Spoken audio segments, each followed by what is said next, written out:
여러분 안녕하십니까. 코로나19 통합 뉴스룸 시작합니다. 물류창고 화재 소식 먼저 전해드리겠습니다. 경기도 이천 물류창고 공사 현장 화재로 지금까지 38명이 숨지고 10명이 다친 것으로 전해졌습니다.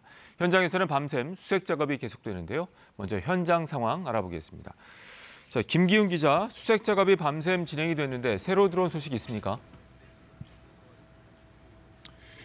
아직까지 야간 수색 작업으로 사망자가 더 나오진 않았습니다. 일단 사망자 이외에 어제 공사 현장에 있었던 사람 중에 연락이 닿지 않는 경우는 없는 것으로 파악됐는데요. 지금은 혹시 있을 사상자를 찾기 위해 소방대원 30여 명이 현장 내부에서 수색 작업을 벌이고 있습니다. 소방관들은 밤새 굴삭기로 무너진 철골 구조물을 걷어내 진입로를 확보했습니다. 야간에는 어둡고 여건이 좋지 않지만 날이 밝으면서 수색 작업에 속도가 붙고 있습니다.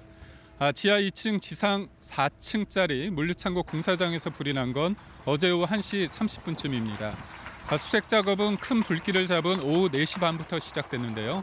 현장에는 소방관 400여 명과 장비 120대가 투입됐습니다. 하지만 철골 샌드위치 패널로 된 공사 현장이 이미 많이 소실돼 진입로 확보에 어려움을 겪기도 했습니다.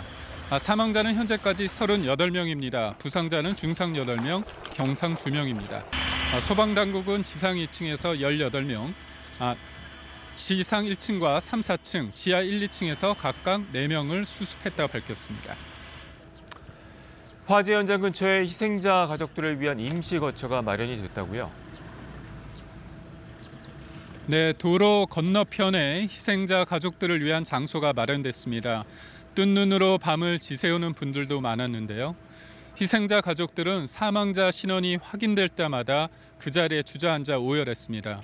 일부는 슬픔을 주체 못하고 쓰러져 주변에 있던 구급대원의 도움을 받기도 했는데요. 뒤늦게 소식을 듣고 찾아온 지인들은 희생자 가족과 얼싸안고 흐느껴 울었고 몇 분은 화재 현장 주변을 울먹이면서 떠나지 못하고 있습니다. 앞서 말씀드린 대로 사망자는 38명인데 그중 신원이 확인된 분은 29명입니다. 사고 당시 화재와 폭발의 위력이 커 시신이 많이 훼손돼 9명에 대해선 신원 확인이 쉽지 않은 상태입니다. 그래서 희생자 가족의 DNA를 얻기 위해 구강세포를 채취해 신원 확인 절차가 진행 중입니다. 그리고 오늘 오전에 합동 감식이 예정돼 있다고요? 이 소식도 전해주시죠. 네, 정확한 화재 원인을 밝히기 위해 1시간 뒤인 오늘 오전 10시 반 소방당국과 경찰 그리고 국가수가 합동으로 현장 감식을 벌입니다. 현장 감식은 불이 시작된 지하 2층에서 먼저 이뤄질 것으로 보입니다. 어제 지하 2층에선 화물용 엘리베이터를 설치 작업 중이었는데요. 화재가 구체적으로 어떻게 시작됐는지, 폭발은 어떻게 일어난 것인지를 조사한다는 방침입니다. 또 안전조치를 제대로 지켰는지 그리고 소방 규정을 위반한 것이 없는지 등도 집중적으로 조사한다는 계획입니다. 물류창고는 지난해 4월 착공해 완공을 2달 정도 앞둔 상태였습니다. 공사 현장에는 9개 업체에서 투입된 78명이 일하고 있었던 것으로 파악됐는데 폭발 직후 불이 빠르게 번지면서 대부분 피하지 못한 걸로 보입니다. 경기 남부지방경찰청은 화재 원인 조사 등을 위해 125명 규모의 수사본부를 설치했습니다. 광역수사대와 과학수사대, 이천경찰서 수사인력 등이 모두 투입돼 화재 관련 수사를 전담하게 됩니다. 정부도 이천시청에 행전안전부와 고용노동부 등 12개 관계부처 범정부 현장 수습 지원단을 구성해 응급의료 지원과 피해자 장례 지원 등에 나섰습니다. 지금까지 이천 화재 현장에서 KBS 뉴스 김기영입니다. 보신 것처럼 이천 물류창고 화재는 5시간여 만에 진화됐지만 인명피해가 컸습니다. 이 목격자들은 자욱한 검은 연기와 함께 울리는 듯한 폭발음이 수차례 들렸다고 설명했는데요. 화재 당시 상황 우한솔 기자가 정리했습니다. 이천 물류창고에서 불이 난 시각은 오후 1시 32분. 화재 발생 10여 분 만에 검은 연기는 하늘 높이 치솟았습니다. 한순간에 바람의 방향이 바뀌어져갖고 도로 쪽으로 덮친 적이 있어요. 그때는 이제 바로 앞을 알아볼 수 없을 정도의 그런 연기가 나왔기 때문에 불이 난 지 1시간여가 지난 뒤에도 검은 연기는 사그라들 줄 모르고 계속해서 뿜어져 나옵니다. 상황을 지켜본 목격자들은 울리는 듯한 폭발음이 수차례 들렸다고 말합니다. 울리는 듯한 소리? 마이크 손바닥으로 탁 하고 치면 빙 울리는 느낌 있죠. 그게 차에 있는데도 몸이 울리는 느낌을 받았었어요. 화재 현장 주변에서는 작업자 수십여 명이 진압 상황을 안타깝게 지켜봤고 솟구치는 연기를 바라보며 탄식했습니다. 지금 사람도 있었다는데. 불은 5시간여 만에 완전히 진화됐지만 안타깝게도 인명피해는 계속해서 늘어났습니다. 나중에 저희가 추가로 또 더 정밀하게 수색을 하면은 여기에서 사망자가 불행하게 더 증가할 수도 있습니다. 이딴 폭발과 급속히 퍼진 연기로 작업자들은 탈출할 시간을 놓친 것으로 보입니다. KBS 뉴스 우한솔입니다. 이처럼 이번 화재에서 인명피해가 컸던 이유는 뭘까요? 아직 정확한 조사 이전이지만 여러 가지 가능성을 추정해 볼 수는 있습니다. 우선 화재에 취약한 샌드위치 패널이 타며 유독가스가 다량으로 나왔을 것으로 보이는데요. 또 대피로 확보 문제, 그리고 폭발에 따른 정전으로 이 작업자들이 시야를 확보하지 못했을 가능성 등도 따져봐야 합니다. 이어서 오대성 기자입니다. 이처럼 인명피해가 컸던 이유, 먼저 건물을 샌드위치 패널로 시공한 데 있습니다. 샌드위치 패널은 슬라브나 벽돌로 짓는 것보다 저렴하고 공사기간을 줄일 수 있지만 화재에는 취약합니다. 한번 불이 붙으면 엄청난 열량의 유독성 가스가 한꺼번에 배출되고 인체엔 치명적일 수밖에 없습니다. 한 번만 흡입을 하거나 눈을 뜰 수가 없는 독성을 갖고 있습니다. 의식을 바로 잃기 때문에 그다음에 고열량의 붕괴까지 일어나는 위험성을 가진 그게 스티로폼이나 우레탄폼의 샌드위치 패널의 구조의 단점입니다. 다음은 대피로입니다. 완공된 건물엔 화재에 대비한 대피 유도 등이나 별도의 대피 통로가 설치돼 있지만 불이 난 곳은 아직 건물을 짓고 있는 중이었습니다. 그래서 공사 중인 건물엔 작업 안전 계획서에 따라 임시 계단이나 임시 승강기 등을 이용해 대피로를 확보하도록 돼 있습니다.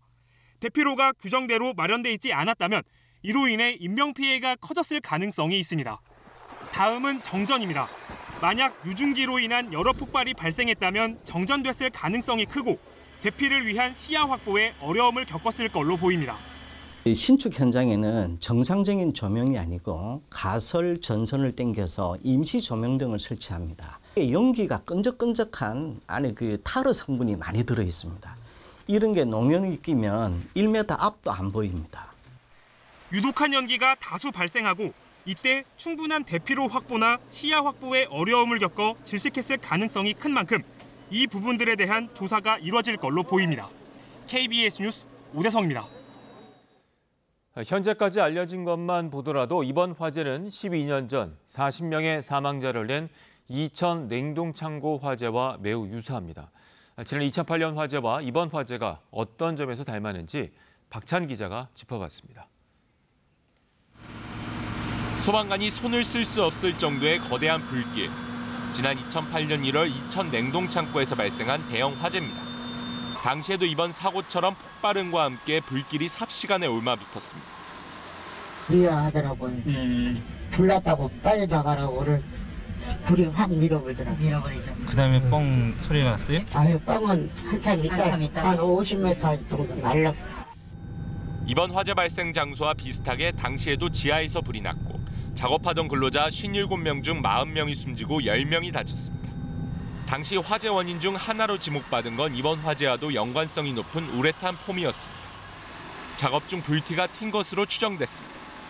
우레탄 폼이 일시에 각종 유증기 및 유류하고 연결돼가지고 가스도 누출되면서 연소가 급격히 진행된 걸로 추정됩니다.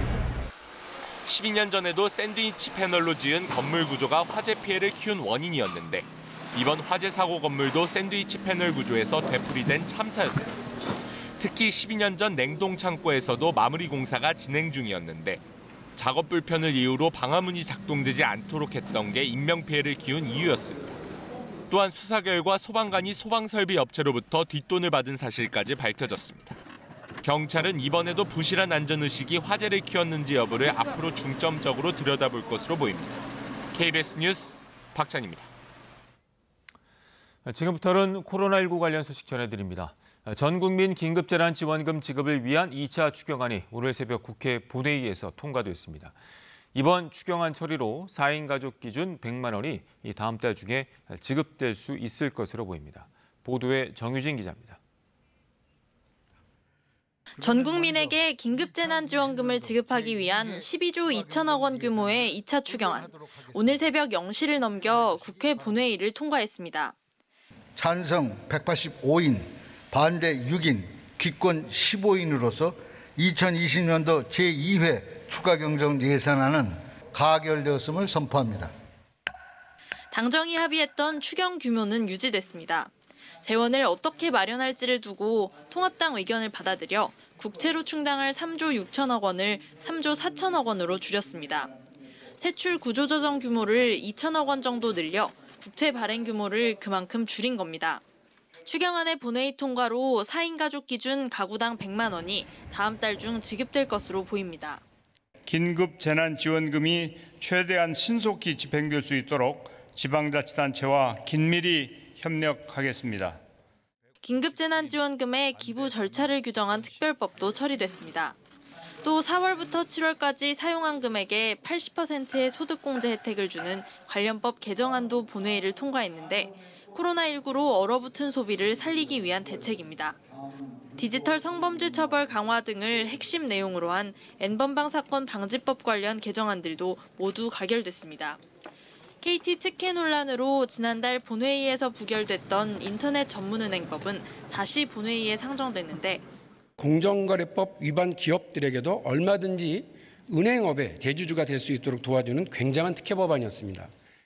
특정 기업을 위한 법안이 아닙니다. 오히려 글로벌 스탠다드에 역행하는 규제 환경을 바로잡고자 발의한 법안들입니다. 찬반 토론 끝에 처리되면서 공정거래법 위반 전력이 있는 KT가 인터넷은행 K뱅크의 최대 주주가 될 수 있게 됐습니다. KBS 뉴스 정유진입니다. 미국의 1분기 성장률이 마이너스 4.8%를 기록하며 세계 금융위기 이후 최악의 성적을 기록했습니다. 미 연준은 경제가 정상화될 때까지 제로금리를 유지하고 공격적인 금융정책을 펼치겠다고 밝혔습니다. 뉴욕 김철우 특파원이 전해왔습니다. 미국 상무부는 1분기 국내 총생산 증가율이 마이너스 4.8%를 기록했다고 밝혔습니다. 지난해 4분기 2.1% 성장해서 코로나19 충격 때문에 마이너스 성장으로 돌아선 겁니다. 미국 언론들은 2014년 1분기 이후 첫 마이너스 성장이고 마이너스 8.4%를 기록했던 2008년 4분기 이후 최악의 성장률이라고 전했습니다. 문제는 2분기 성장률이 더 큰 폭으로 떨어질 가능성이 높다는 겁니다. 골드만삭스는 마이너스 34%, JP모건은 마이너스 40%를 각각 전망했습니다. 블룸버그 통신도 미국의 2분기 GDP는 역대 최악의 역성장을 기록할 것으로 예상했습니다. 전문가들은 GDP 증가율이 2개 분기 연속 감소하면 경기 침체로 판단합니다. 세계 금융위기 직후인 2009년부터 10년 넘게 이어오던 미국의 경제 확장이 끝나고 1분기부터 경기 침체가 시작됐다는 평가가 나옵니다. 미 연준은 코로나 사태에 대응해 지난달 전격적으로 단행했던 제로 수준 금리를 유지한다고 밝혔습니다. We expect to maintain interest rates at this level until we're confident that the economy has weathered recent events and is on track to achieve our maximum employment and price stability goals. 이례적으로 강한 표현을 사용하며 공격적인 유동성 공급 조치를 이어가겠다는 입장도 재확인했습니다. We're also committed to using our full range of tools to support the economy in this challenging time. 뉴욕 증시와 유럽 증시는 코로나19 치료제 개발에 대한 기대감과 국제 유가 상승에 힘입어 급등했습니다. 뉴욕에서 KBS 뉴스 김철우입니다. 에볼라 치료제인 렘데시비르를 5일만 투약해도 코로나19 치료에 효과가 있다는 실험 결과가 나왔습니다. 백악관 태스크포스팀 파우치 박사는 코로나19를 막을 수 있는 긍정적인 실험 결과라고 평가했는데요. 이 소식은 김웅규 특파원이 보도합니다. 렘데시비르는 에볼라 치료제인데 2주 전 이약이 코로나19에도 효과가 있다는 발표가 있었습니다. 그리고 오늘 약개발회사 길리어드는 렘데시비르가 5일만 투약해도 효과가 있다는 구체적인 실험 결과를 내놨습니다. 코로나19 환자들을 대상으로 한 임상 실험에서 5일간 치료한 환자들이나 10일간 치료한 환자들에서 비슷한 효과가 있었다는 겁니다. 코로나19에 효과가 있음은 이미 입증했고 이번엔 5일만 약을 써도 효과가 있다는 실험 결과를 발표한 겁니다. 이 실험을 지켜봐온 백악관 태스크포스팀 파우치 박사도 렘데시비르가 코로나19 환자의 회복을 촉진시키는 효과가 있음을 확인했다고 말했습니다. Remdesivir has a clear-cut, significant positive effect in diminishing the time to recovery. This is really quite important for a number of reasons. 코로나19를 100% 없애는 것은 아니지만 회복 시간을 앞당기는데 31% 정도의 증진 효과가 있었다며 이는 매우 희망적이라고 말했습니다. It is a very important proof of concept because what it is proven is that a drug can block this virus. 약을 썼을 때 사망률도 그렇지 않았을 때보다 3%포인트 정도 낮았다고 했습니다. 파우치 박사는 다만 코로나19 치료의 한 단계를 넘었을 뿐이라며 과도한 기대감을 우려했습니다.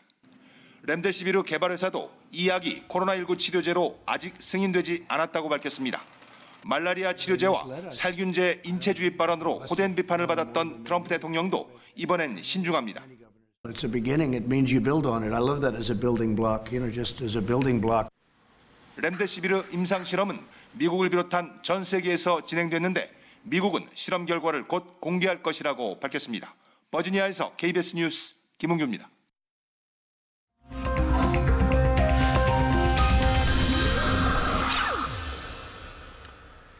이번엔 KBS 재난방송센터 연결해서 코로나19 현재 상황 점검해 보겠습니다.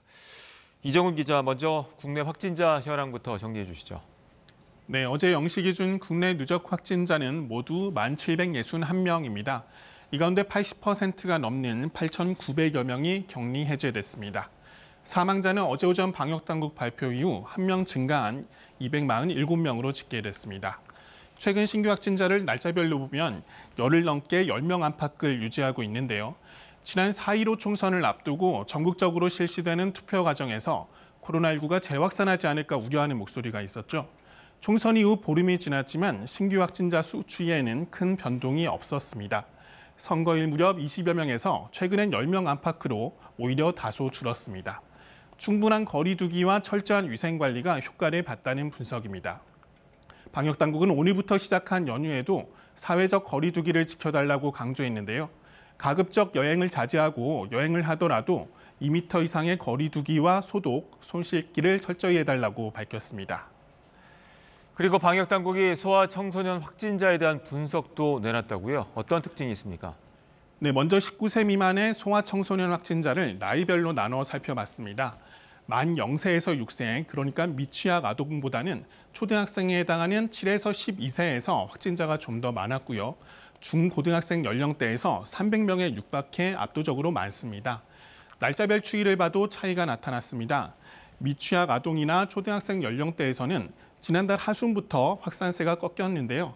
13세 이상의 경우 꾸준히 확진자가 증가하는 모습입니다.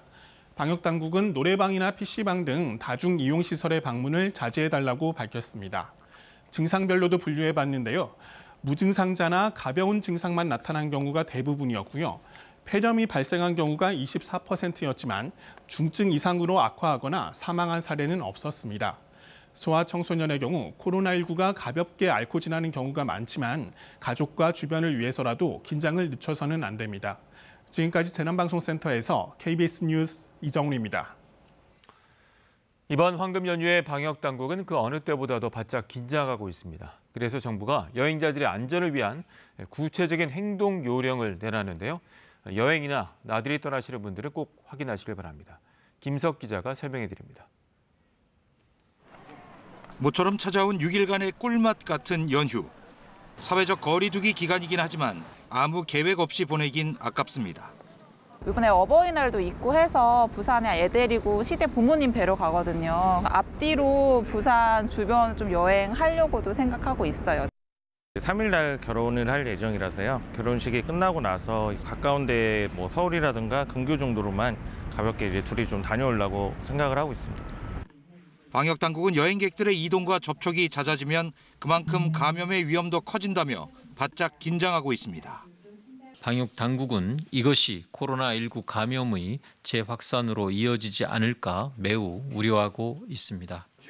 때문에 최대한 여행을 자제해달라고 거듭 당부하면서 이동부터 관광과 숙박까지 여행자들이 참고할 만한 경로별 행동 요령을 내놨습니다. 먼저 자동차 여행을 계획하고 있다면 손잡이 등을 소독하고 각자 손소독제를 바른 뒤에 출발합니다. 고속도로 휴게소에 들러 음식을 주문할 땐 주문 앱 등 비대면 수단을 이용하고 옆 사람과 떨어져 앉습니다.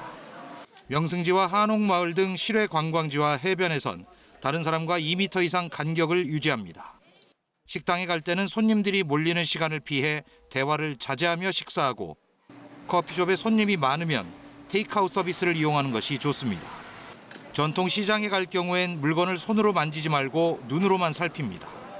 정부는 아울러 호텔, 콘도 등 숙소에서는 수건 등 개인용품을 사용하고 되도록 식당보다는 룸 서비스를 이용할 것을 권장했습니다. KBS 뉴스 김석입니다. 유럽의 코로나19 누적 확진자 수가 130만 명을 넘겼습니다. 하지만 확산 속도가 감소하면서 유럽 각국이 경제활동을 재개할 일정표를 잇따라 내놓고 있는데요. 마스크 착용 등 안전 대책 마련에도 분주합니다. 베를린 유광석 특파원이 보도합니다. 사람들의 외출은 제한됐고 공장 가동과 상점 영업은 중단됐습니다. 지난달 14일 국가 비상사태 선포 이후 굳게 닫혔던 스페인의 빗장이 다음 달 4일부터 서서히 열립니다. 봉쇄 51일 만입니다.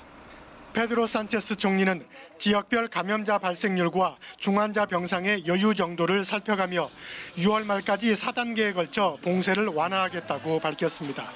Queremos que sea de 8 semanas para todo el territorio español. Por tanto, a finales de junio estaríamos como país en la nueva normalidad si la evolución. 프랑스가 다음 달 11일 이동 제한령을 해제하고 그리스와 포르투갈도 다음 달 초부터 서서히 제한을 풀어갑니다. 바이러스 확산세가 정점을 지났다는 판단, 침체된 경제를 더 이상 두고 볼 수 없다는 다급함 때문입니다. 제조업과 건설업 등 국가 기관 산업이 흔들리고 관광산업, 항공업계 등은 대규모 직원 해고에 이어 파산을 우려하고 있습니다.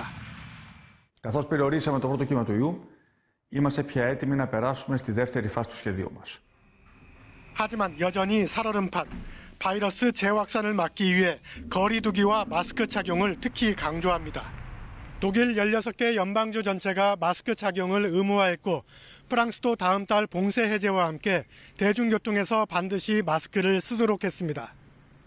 유럽연합은 역내 국경 통제 완화 방안을 논의하기 시작하면서 점진적이고 조율된 해제를 강조했습니다. 베를린에서 KBS 뉴스 유광석입니다. 지금부터는 일반 뉴스 전해드립니다. 채널A 기자와 현재 검사장의 검언 유착 의혹을 수사하고 있는 서울중앙지검이 채널A 본사 압수수색을 놓고 소속 기자들과의 대치 42시간 만에 철수했습니다. 검찰은 일부 자료를 확보했다고 밝혔습니다. 보도에 오승목 기자입니다.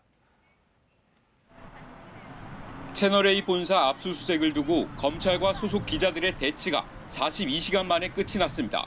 서울중앙지검 형사 일부 검사와 수사관 등 수십 명은 오늘 새벽 2시 50분쯤 보도본부장실이 있는 본사 13층에서 모두 철수했습니다.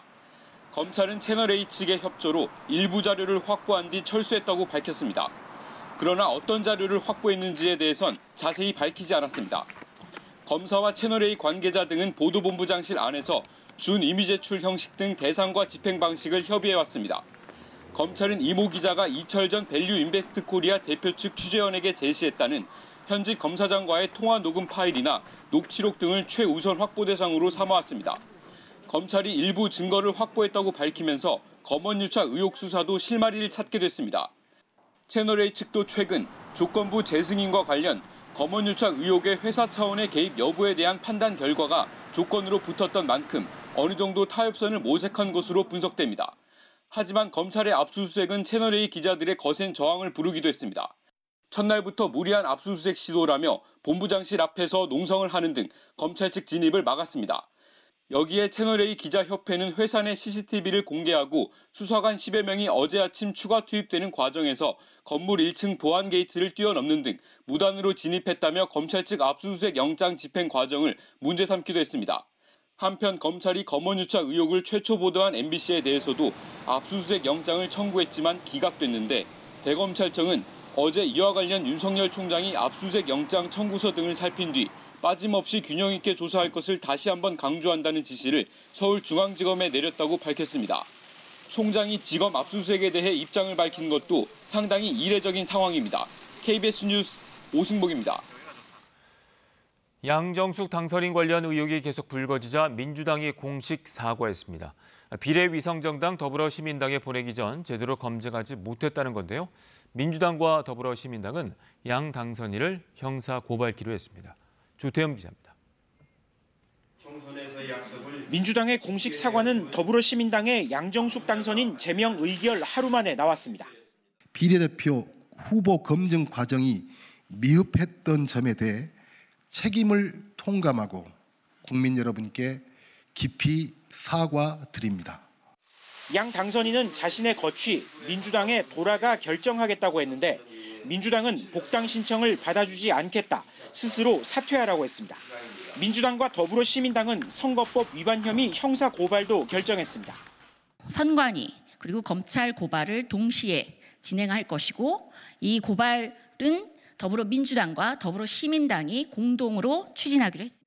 KBS의 의혹 제기를 전후해 자체 조사를 벌였고 의심스러운 정황도 발견했는데 이제야 조치를 하는 건 선거법 때문이었다고 했습니다.